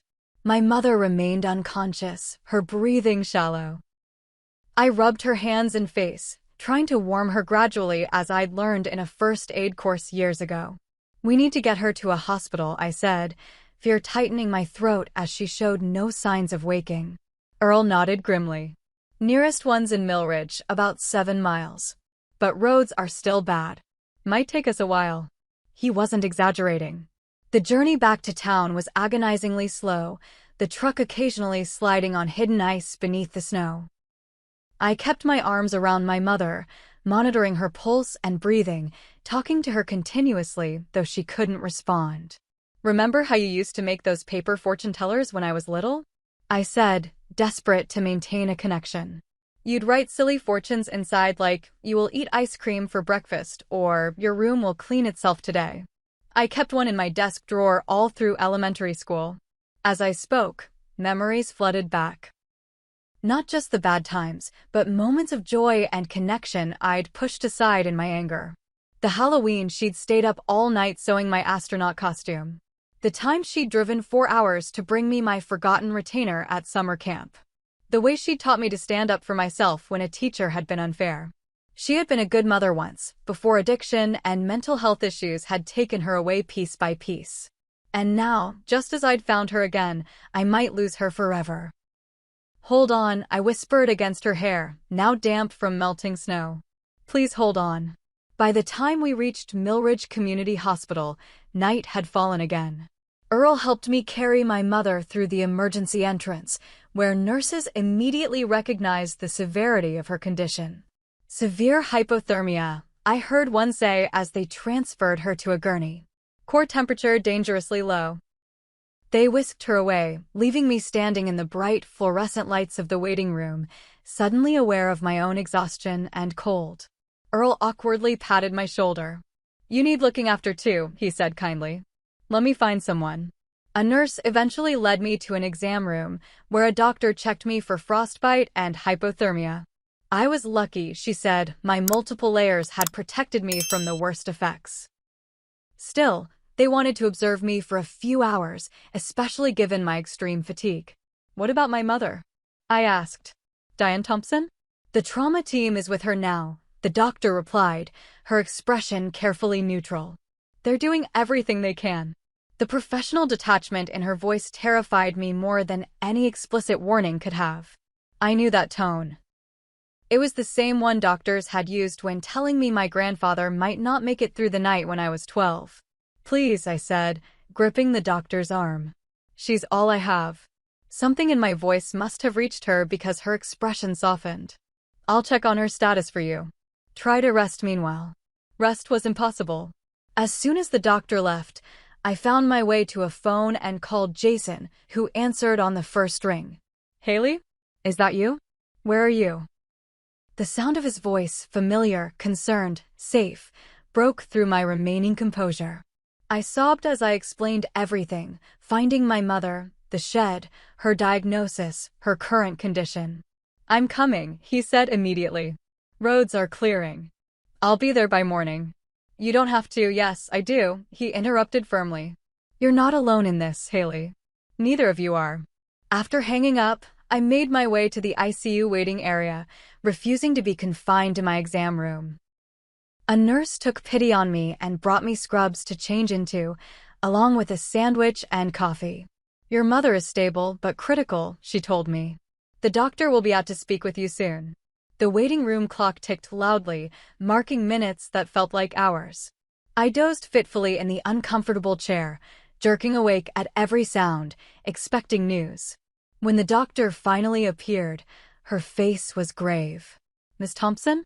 I'm Dr. Winters. Your mother is suffering from severe hypothermia complicated by early stages of malnutrition and dehydration. We've managed to raise her core temperature, but she hasn't regained consciousness yet." "Is she going to?" I couldn't finish the question. "The next 24 hours will be critical," Dr. Winters said. "But she's fighting. And the fact that you found her when you did gives her a much better chance." "She has early-onset dementia," I said, remembering what my mother had told me in the shed. She mentioned doctors had diagnosed her recently. Dr. Winters nodded. "We found medication for Alzheimer's among her personal effects. Once she's stable, we'll consult with neurology. For now, our priority is getting her through this acute crisis." "Can I see her?" "Briefly. She's in and out of consciousness, so don't expect much response." She led me to a small room filled with beeping monitors and the hiss of oxygen. My mother lay in the center of it all, looking impossibly small and frail. Tubes and wires connected her to machines tracking her vital signs. Her face, now free of snow and dirt, showed new lines I didn't recognize, her cheeks hollow from weight loss. I approached cautiously, taking her hand. It felt warmer now, though still cooler than it should be. "Hey, Mom," I said softly. "It's Haley." "I'm here." Her eyelids fluttered, but didn't open. The steady beep of the heart monitor provided the only response. "You're going to be okay," I continued, trying to convince us both. "We both are." I stayed until a nurse gently told me I needed to let my mother rest. Back in the waiting room, exhaustion finally claimed me, and I fell into a deep sleep curled uncomfortably across two chairs. Morning arrived with weak sunlight filtering through the windows and Jason's hand on my shoulder. I blinked up at him, momentarily disoriented. "You came," I said, throwing my arms around him. "Of course I came." He held me tightly. "How is she?" "Still unconscious." "They're worried about." I swallowed hard. "About brain damage from the hypothermia. And there's the dementia diagnosis too. I don't know what happens next." Jason sat beside me, keeping one arm around my shoulders.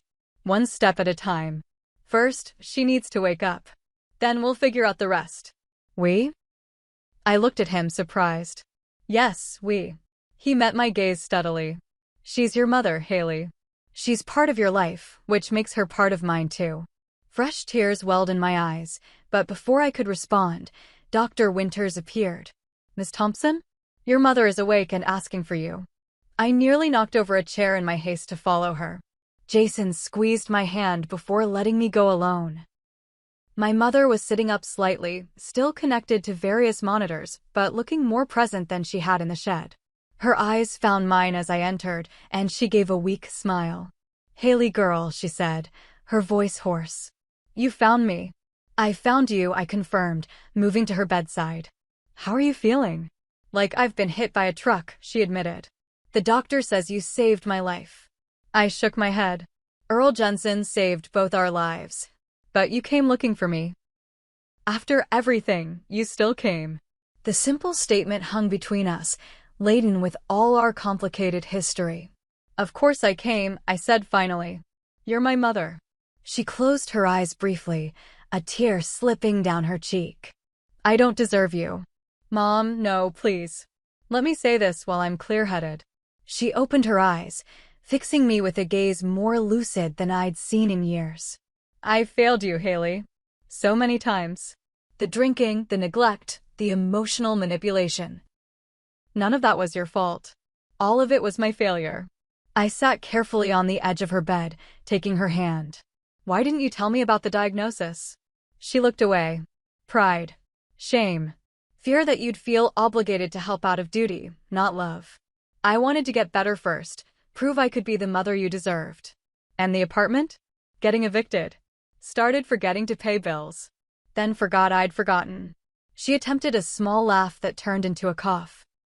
The dementia made it hard to keep track, and my savings were already thin from years of, well, poor choices. Where have you been staying? Friend's couch mostly. Susan from my support group. She's been sober 5 years, took me under her wing. Mom paused, gathering strength. But I kept having episodes. Getting confused, wandering at night. It wasn't fair to her. So you decided to find me. She nodded slowly. Wanted to explain in person. Apologize properly. But I got confused on the highway. Turned north instead of south. By the time I realized, the storm was starting. Then the car ran out of gas. I thought of her, disoriented and alone as the blizzard closed in. The image broke my heart. I'm so sorry you went through that alone, I said. But Mom, why didn't you call sooner? I would have helped. Would you have? She asked, her gaze direct. After everything I put you through? The question hung between us, uncomfortable but necessary. Would I have answered her call 3 months ago? 6 months ago? Before the diagnosis? Before her sobriety? I don't know, I admitted finally. But I'm here now. And we're going to figure this out together. She squeezed my hand weakly. The doctors say I can't live independently anymore. The dementia will get worse. I don't want to be a burden to you, Haley. You've worked so hard for your life. You're not a burden, I said firmly. You're my mother. And yes, we have a lot of history to work through, a lot of pain to process. But we'll face that together too. For the first time since finding her at the gas station, I saw a glimmer of hope in her eyes. It was the same look she used to give me when I was little and scared of thunderstorms, a look that said, we'll get through this. The moment was interrupted by a nurse coming to check vitals, but something had shifted between us. A beginning, not an ending. A chance, against all odds, to rewrite our story. As I stepped out to let the medical team work, I found Jason waiting patiently in the hallway. She's awake, I told him, my voice steadier than it had been in days. And we have a lot to figure out. He nodded, taking my hand. Whatever you need, I'm here. Standing in that sterile hospital hallway, exhausted and emotionally raw, I realized something profound. The 200-mile journey through the snowstorm had been just the beginning. The real journey, reconciliation, forgiveness, creating a new relationship with my mother, was just starting. But for the first time in years, I wasn't facing it alone. The hospital kept my mother for a week, treating not just the hypothermia, but also dehydration, malnutrition, and a thorough evaluation of her cognitive state. I stayed in Millridge, finding a room at the inn where I'd spent that first night in the lobby. Jason returned to Chicago reluctantly, needing to get back to work, but called multiple times daily. Dr. Winters introduced us to Dr. Liam Chin, a neurologist who specialized in early-onset dementia. He conducted a battery of tests and sat down with us on the fourth day to discuss the results. "Your mother has early-stage Alzheimer's disease," he confirmed, his voice gentle but direct. "The good news is we've caught it relatively early, and there are medications that can help slow the progression." My mother nodded, her face remarkably calm. She'd had months to adjust to this reality, I realized, while I was still processing the shock. "What does this mean for her day-to-day life?" I asked. "For now, she can manage many activities independently, but she shouldn't live alone," Dr. Chin explained. "The episodes of confusion will increase in frequency and severity. She'll need supervision, especially with medications and potentially hazardous activities." "Like driving," my mother said quietly. "Yes," Dr. Chin agreed. "I'm afraid your driving days are over, Mrs. Thompson." "Ms." she corrected automatically, then gave a small, sad smile. "Though I suppose titles won't matter much soon anyway." "Mom, don't talk like that," I said, reaching for her hand. "This isn't a death sentence." "No, but it is a sentence," she replied, with a clarity that broke my heart. "I've had time to think about it, Haley. I know what's coming." Dr. Chin leaned forward. "There have been significant advances in treatment in recent years. While we can't stop the progression entirely, we can slow it down considerably. Many patients maintain good quality of life for years with proper support." "What kind of support are we talking about?" I asked. "Ideally, a structured living environment with some assistance available. This could be a memory care facility, assisted living, or a home setting with consistent caregivers." The options swirled in my mind, each with profound implications. A facility would provide professional care but felt so impersonal. Bringing her to Chicago would disrupt the life I'd built. Staying in Millridge wasn't practical for my career. "I need to make some calls," I said finally. "Research our options." Over the next few days, I dove into research mode, the same focused determination I applied to marketing campaigns now directed at finding solutions for my mother. I called assisted living facilities in Chicago, researched memory care units, and spoke with social workers about government assistance programs. The costs were staggering. Even with Medicare, the out-of-pocket expenses for quality care would quickly deplete my mother's meager savings and strain my own finances. But the alternative, inadequate care, was unthinkable. During my research, I connected with Susan, the friend my mother had been staying with. She provided valuable insights into my mother's daily struggles and surprising strengths. "Your mom was religious about her AA meetings," Susan told me over the phone. "Never missed one, even on days when she was confused about other things.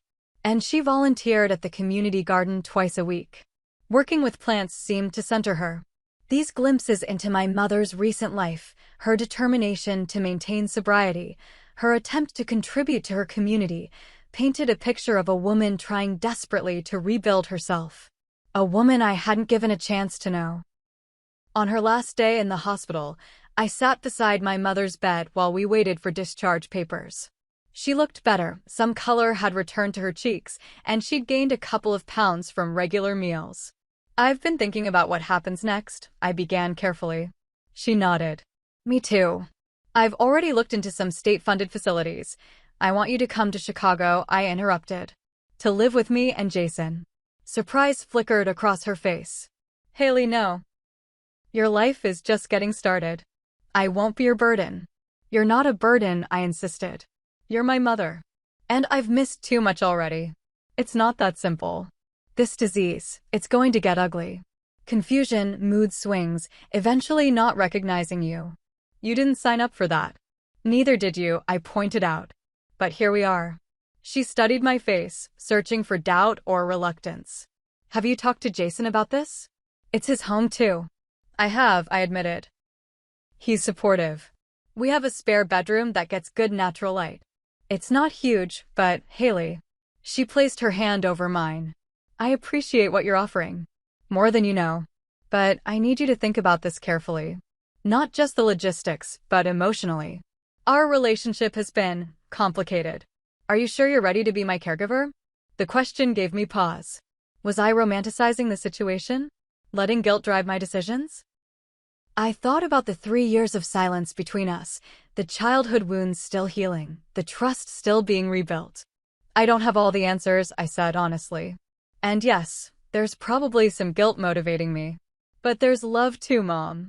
Despite everything, that never went away. Tears filled her eyes. I don't deserve this chance. Maybe not, I acknowledged. But you're getting it anyway. We both are. The drive back to Chicago 2 days later was vastly different from my journey north. The roads were clear, the sun bright on the remaining snow. My mother sat beside me in the passenger seat, gazing out at the landscape in quiet contemplation. I haven't been to Chicago in years, she said as the skyline appeared on the horizon. Not since your college graduation. I glanced at her surprised. You came to my graduation? I didn't see you. She smiled sadly. I sat in the back. Was having a bad day, didn't trust myself to stay sober around your friends and their champagne celebrations. But I wanted to see you walk across that stage. The revelation stunned me. All this time, I'd believed she hadn't cared enough to come. Why didn't you tell me? I asked. Would it have mattered then? You were so angry, so determined to build a life without me. And you had every right to be. I didn't know how to respond to that. She wasn't wrong. I had been angry, determined to prove I could thrive without her chaos. But knowing she'd been there, watching from a distance, shifted something in my understanding of our past. Jason was waiting at our apartment when we arrived, having prepared the spare room with fresh linens and a small vase of daisies, my mother's favorite flowers, a detail I'd mentioned in passing. It's not much, I said as I showed her the room, suddenly aware of how small it was compared to her old apartment. But we can decorate it however you like. She walked slowly around the space, touching the bookshelf, looking out the window at the view of neighboring buildings and a slice of lake beyond. It's perfect, she said, voice thick with emotion. Thank you both. The first few weeks were an adjustment period for everyone. Jason and I both worked full-time, so we arranged for a home health aide to stay with my mother during the day. Evenings and weekends became a new routine of shared meals, careful conversations, and slowly rebuilding trust. There were challenges, of course. My mother had good days and bad days. On good days, she was lucid, helpful around the apartment, full of stories and questions about my life. On bad days, she became confused about where she was, sometimes reverting to snippets of arguments we'd had years ago, as if time had folded in on itself. I learned to be patient, to redirect rather than correct, to find the person behind the disease even when she was struggling to find herself. Jason proved remarkably adaptable, developing his own rapport with my mother that sometimes surprised me with its ease. A month after she moved in, I came home to find them laughing together in the kitchen, making the spaghetti sauce recipe my grandmother had passed down. Mom taught me the secret ingredient, Jason said, grinning as he stirred the pot. Family recipes should stay in the family, my mother replied, winking at me. The casual inclusion of Jason in family wasn't lost on me. Nor was the fact that she'd remembered the recipe perfectly, despite forgetting where she'd put her glasses 3 times that morning. It was these contradictions that characterized life with early Alzheimer's, the strange preservation of distant memories alongside the loss of recent ones, moments of perfect clarity followed by confusing gaps. We established routines that helped. Morning walks along the lakefront when weather permitted. Weekly visits to an art therapy group specifically for dementia patients. Sunday dinners where my mother insisted on cooking, with one of us always nearby to monitor the stove. 2 months in, she had a severe episode of confusion that required hospitalization. Sitting beside her hospital bed, watching her sleep after being sedated, I felt the full weight of what we had undertaken. You okay? Jason asked, bringing me a cup of terrible hospital coffee. I don't know, I admitted.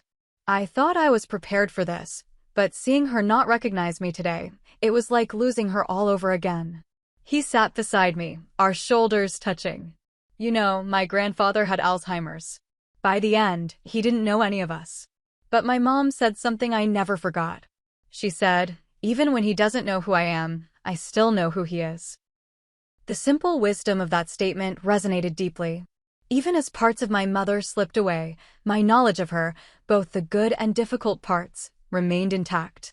My love for her didn't depend on her ability to reciprocate in conventional ways.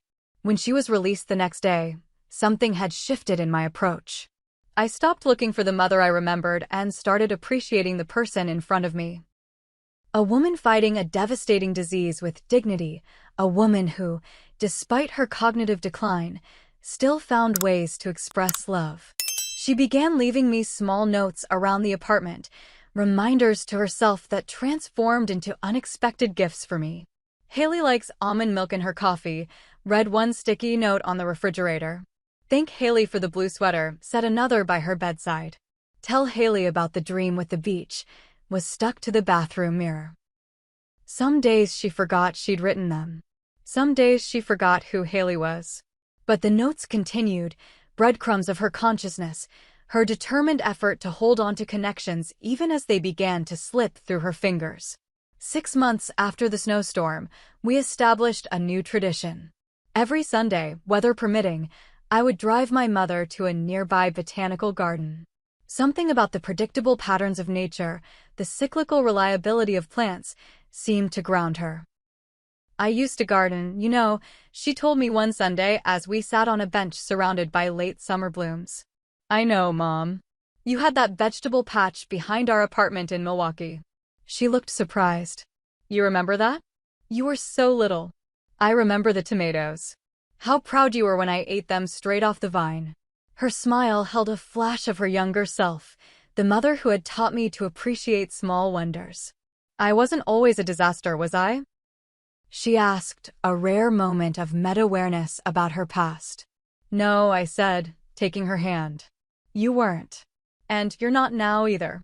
Later that afternoon, I took a detour on our drive home. Without explanation, I navigated to a familiar neighborhood and parked in front of an unassuming brick building, our old apartment from my high school years. "Do you recognize this place?" I asked. She stared through the windshield, her expression clouding, then clearing. "We lived here," she said. "You had the bedroom with the fire escape outside the window. You used to sit out there and read when you thought I didn't know." I laughed, surprised she'd been aware of my teenage hideaway. "You knew about that?" "I knew everything you did, Haley. Even when I was not myself. Part of me was always watching, always worrying." The admission was startling. I'd always assumed her addiction had rendered her completely oblivious to my life. "I'm sorry I couldn't be better then," she continued. "The drinking, it wasn't because of you. It was because I couldn't face myself." "I know that now," I said. "And I'm sorry too, for cutting you out of my life instead of trying harder to help." She squeezed my hand. "You did what you needed to survive. I never blamed you for that." On the drive home, I realized we had finally found a way to acknowledge our past without being imprisoned by it. Not through dramatic confrontations or tearful confessions, but through these quiet moments of honest reflection. The journey ahead would not be easy. Dr. Chin had been clear about the progressive nature of Alzheimer's. There would be more difficult days, more hospital visits, more moments when the mother I knew would seem unreachable. But as we drove through Chicago streets, the late afternoon sun casting long shadows, I felt a sense of peace I hadn't expected to find. We couldn't change our complicated past. We couldn't stop the advance of her disease. But we could choose how to face each day we had left together. My mother hummed softly beside me, an old lullaby she used to sing when I was small. Her memory of the melody remained perfect, even as other memories faded. I joined in, our voices blending as we made our way home, not to the home of my childhood, with its uncertainty and pain, but to the new home we were creating together, day by day. A home built on forgiveness, acceptance, and the profound understanding that love exists even in the broken places. 6 months later, the rhythm of our lives had settled into a new normal. Mom moved from our spare bedroom to a one-bedroom apartment in a nearby assisted living facility that specialized in memory care. It wasn't an easy decision, but after she'd wandered out of our apartment at 3 in the morning, confused and looking for her childhood home in Wisconsin, we knew she needed more supervision than we could provide. The facility, Lakeside Gardens, wasn't what I'd initially feared. Her apartment was bright and spacious, with large windows overlooking a courtyard garden. She decorated it with photos, artwork, and a few cherished possessions from her previous life. Most importantly, it was only a 15-minute walk from our apartment, allowing for daily visits. "I like it here," she told me one Sunday afternoon as we sat in the communal sunroom. "The nurses don't treat me like I'm stupid when I forget things." It was true. The staff approached their residents with remarkable dignity and patience. They knew my mother as Diane the garden volunteer, or Diane who makes the best coffee, not just Diane with Alzheimer's. She had good days and bad days, but the medication Dr. Chen prescribed helped stabilize her condition somewhat. The structured environment and regular routines seemed to reduce her confusion episodes, though they still occurred. I visited every evening after work and took her out every weekend. Jason often joined us for Sunday brunch at a cafe that had become our regular spot, where the staff knew my mother's preference for blueberry pancakes and always brought them without her having to order. My relationship with Jason deepened through this shared experience. Watching him interact with my mother, patiently answering the same question multiple times, gently redirecting her when she became confused, treating her with unfailing respect, revealed a depth of compassion I hadn't fully appreciated before. "I've been thinking," he said one night as we walked home from Lakeside. "Maybe we should look at houses outside the city. Something with a garden for your mom to visit. More space." The suggestion caught me off guard. "You want to move?" "Because of Mom." "Not just because of her," he said carefully. "But yes, partly. I see how much those garden visits mean to both of you. And I've been thinking about our future anyway. Kids someday, maybe." The casual mention of our future together, a future that included my mother as a given, moved me deeply. This wasn't the life either of us had envisioned when we first started dating, yet here he was, not just accepting our new reality but actively embracing it. Work provided another unexpected source of healing. My boss, Meredith, had been surprisingly supportive when I explained my mother's condition, offering flexible hours and occasional work-from-home days. More significantly, she approached me with a proposal. "We're pitching for the Alzheimer's Association account," she explained during our weekly meeting. "Given your personal experience, would you be interested in leading the team?" The opportunity to channel my complicated emotions into meaningful work felt like a gift. I threw myself into researching their previous campaigns, understanding their mission, and developing a strategy that spoke to families like mine. Those navigating the painful, bewildering journey of loving someone with dementia. Our pitch won the account. The campaign we created focused not on the tragedy of the disease, but on the moments of connection that remained possible, the handwritten notes, the remembered songs, the shared gardens. It was honest about the difficulties, but refused to define people solely by their diagnosis. "Your mother would be proud," Megan told me after seeing the finalized campaign materials. "She is proud," I corrected. "She may not understand the details anymore, but she knows it's important to me." Indeed, while my mother's grasp of my day-to-day work had faded, she retained an emotional understanding of significant events. When I showed her the published advertisements, she studied them carefully. "These will help people," she said with certainty. "People like us." Her use of us, acknowledging herself as someone with Alzheimer's while simultaneously identifying as part of the solution, struck me as profoundly brave. One drizzly April morning, almost exactly a year after the snowstorm, I fulfilled a promise I'd made to myself. I drove back to Millridge, back to Jensen's gas station where I'd found my mother. The station looked different in spring, an unremarkable building beside a rural highway, nothing like the snow-shrouded outpost of my memory. Earl Jensen was there, cleaning the windows of the convenience store section. "Well, I'll be," he said when he recognized me. "Didn't expect to see you again." I wanted to thank you properly, I explained. For that night, for helping us. He waved away my thanks. Anyone would have done the same. But they didn't. You did. We talked for a while. I told him about my mother's diagnosis, her move to assisted living, the small victories and ongoing challenges. He listened with genuine interest, occasionally sharing stories of his own mother's final years with a different form of dementia. How do you do it? He asked eventually. Keep showing up when you know what's coming? The question was asked without judgment, with the simple curiosity of someone who'd faced similar choices. I spent 3 years not showing up, I said after a moment. And all it did was leave us both alone with our pain. This way is harder in some ways, but better in the ways that matter. Before leaving, I took a photo of the maintenance shed where we'd sheltered during the storm. It wasn't much to look at, just a weathered wooden structure behind the main building, but it had been the setting for one of the most important conversations of my life. When I showed the photo to my mother later, she didn't remember the shed specifically, but she recognized something about it. We were cold, she said, tracing the image with her finger. But you kept me warm. That's right, Mom. And you took me home with you. Yes, I did. She looked up at me, her eyes clearer than they'd been in days. Thank you for finding me, Haley girl. The simple gratitude in her voice encompassed far more than that night in the snowstorm. It acknowledged all the ways we had found each other over the past year. Across the gulf of estrangement, across the fog of her disease, across the complicated landscape of our shared history. Our Sunday tradition evolved as the weather warmed. Instead of the botanical gardens, we would drive to a small lakeside park where my mother could dip her feet in the water and feel the sun on her face. Sometimes we'd bring a picnic. Sometimes Jason would join us. Sometimes we'd meet with other families from the support group I joined for children of parents with early-onset dementia. On one such Sunday, as I helped my mother walk along the shore, she stopped suddenly, looking out at the horizon where lake met sky.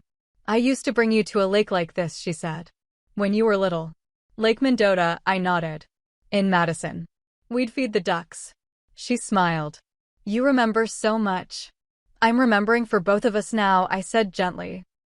Something in her expression shifted, a moment of complete lucidity breaking through the fog. I'm still here, you know, she said, her voice stronger than it had been in weeks. Even when I forget things. Even when I don't know where I am. Some part of me is still here, watching, feeling. The profound awareness took my breath away. These moments of clarity were becoming rarer, making them all the more precious. I know, Mom. I see you. We stood there together, the gentle waves lapping at our feet, two women forever connected by blood and history, love and pain. The journey ahead would continue to be difficult. There would be more decline, more challenges, more days when she wouldn't recognize me or herself. But something fundamental had changed in how I faced that future. I no longer saw it as a burden or an obligation, but as a privilege. The privilege of being present, of bearing witness to my mother's life in all its complexity. As spring turned to summer, our extended family began to reconnect. My father, hearing about my mother's condition through mutual acquaintances, called for the first time in years. How is she? He asked awkwardly. She has good days and bad days, I replied, surprised by his interest. Today was a good day. She remembered all the words to American Pie. He chuckled. She always loved that song. Used to sing it in the car on road trips. The memory, shared across time and distance, reminded me that I wasn't the only one who carried pieces of my mother's story.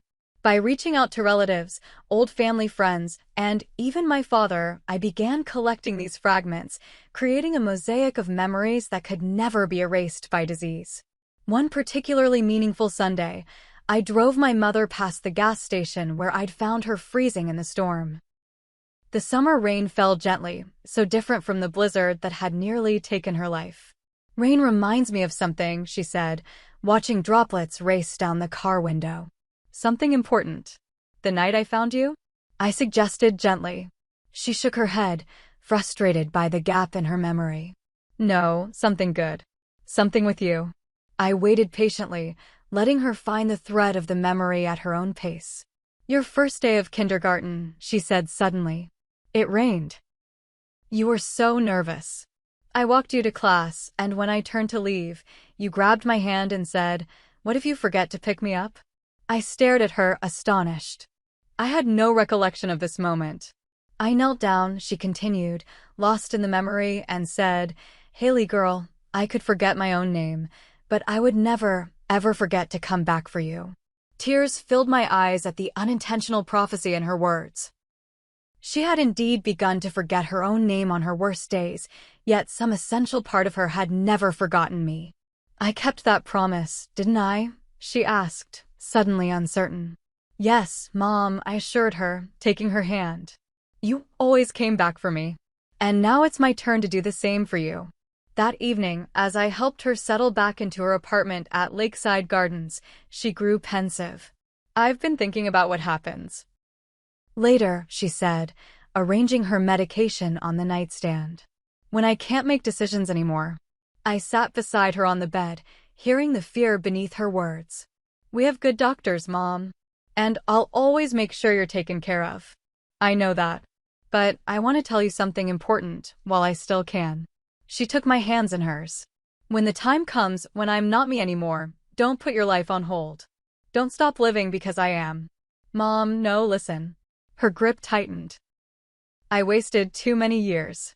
Hiding in bottles, running from pain. Don't make my mistakes. Promise me you'll keep building your life, even when I can't be part of it anymore." The request broke my heart and healed it simultaneously. Even facing cognitive decline, she was still trying to mother me, to protect me from pain. "I promise," I said finally. "But that day isn't here yet. And until it comes, we make the most of the time we have." She nodded, satisfied. "That's all any of us can do, isn't it?" As summer turned to fall, I noticed subtle changes in our dynamic. Increasingly, I was the keeper of our shared history, the one who remembered birthdays and anniversaries, the one who knew which foods she liked and which made her ill. I found myself telling her stories of her own life, her favorite books, the year she won a community service award, the camping trips we took when money was tight but spirits were high. Sometimes she'd remember along with me. Sometimes she'd listen with the delight of someone hearing a good story for the first time. Jason and I moved forward with our plans to find a house with a garden. We found a modest 3-bedroom with a sunroom and a backyard full of perennials just outside the city limits, close enough to Lakeside Gardens that I could visit daily. "For when your mom visits," Jason said as he showed me the sunroom. "She can see the garden from here, even in winter." My mother helped us move in, insisting on unpacking kitchen boxes even though she placed items in occasionally creative locations. The activity gave her purpose, and her joy in our milestone was genuine. That evening, sitting in our new living room surrounded by half-unpacked boxes, Jason knelt beside my chair and opened a small velvet box. "I was going to plan something elaborate," he admitted. "But then I realized. This moment, right now, with the 3 of us starting this new chapter together, this is perfect." Through happy tears, I accepted his proposal, then immediately went to share the news with my mother, who was arranging flowers in the sunroom. "Jason asked me to marry him," I told her, showing her the ring. And I said yes. She studied the ring, then my face. For a terrifying moment, I thought she didn't understand. Then she smiled, the full, radiant smile of her younger self. "My Haley's getting married," she said, pulling me into a hug. "I always knew you'd find someone worthy of you." The fact that she remembered Jason, recognized the significance of the moment, and expressed such joy felt like a gift beyond measure. Later that night, after my mother had returned to Lakeside, Jason and I sat on the porch of our new home, planning our future. "I want her at the wedding," I said. Even if she doesn't understand what's happening," Jason finished for me. "Of course. She's family." Family. The word had such different associations now than it had a year ago. Once a source of pain and complication, it had become a source of strength, not because our problems had magically disappeared, but because we learned to face them together. The journey that had begun with a frantic drive through a snowstorm had transformed into something I never expected. A second chance to know my mother, to forgive her, to love her as she was rather than as I wished she had been. And perhaps most importantly, a chance to let her know me as an adult, to see the woman I'd become partly because of her, partly in spite of her, but always connected to her in ways neither time nor disease could sever. Every Sunday, weather permitting, I still drive my mother to our special places. The botanical garden, the lakeside park, sometimes just for ice cream at her favorite shop. On our drives, we listen to the music she loves, talk about memories both of us can access, and simply enjoy being together in the moment. These Sunday drives have become sacred to me, a ritual of connection that transcends the ravages of her disease. Whether she recognizes me or not, whether she remembers where we're going or why, the simple act of being together creates its own meaning. This Sunday, as golden autumn light filters through multicolored leaves, I help my mother into the passenger seat of my car. She settles in with a contented sigh, watching the world through her window. "Where are we going today, Haley girl?" she asks, using the nickname that has survived when other memories have faded. "Wherever you want, Mom," I reply, starting the engine. "We have all day." She smiles, reaching over to pat my hand on the gear shift. "Just drive," she says. "I like being with you."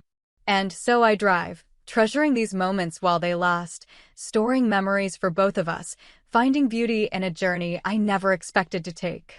If you're watching this and struggling with a difficult family relationship or caring for a loved one with dementia, please know you're not alone.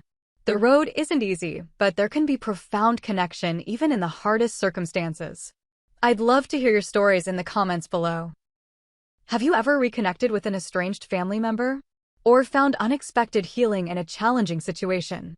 Please like and subscribe if this story touched you, and share it with someone who might need to hear that reconciliation is possible, even when it seems impossible.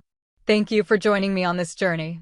Remember, sometimes the longest and most important drives we take aren't measured in miles, but in the courage it takes to find our way back to each other.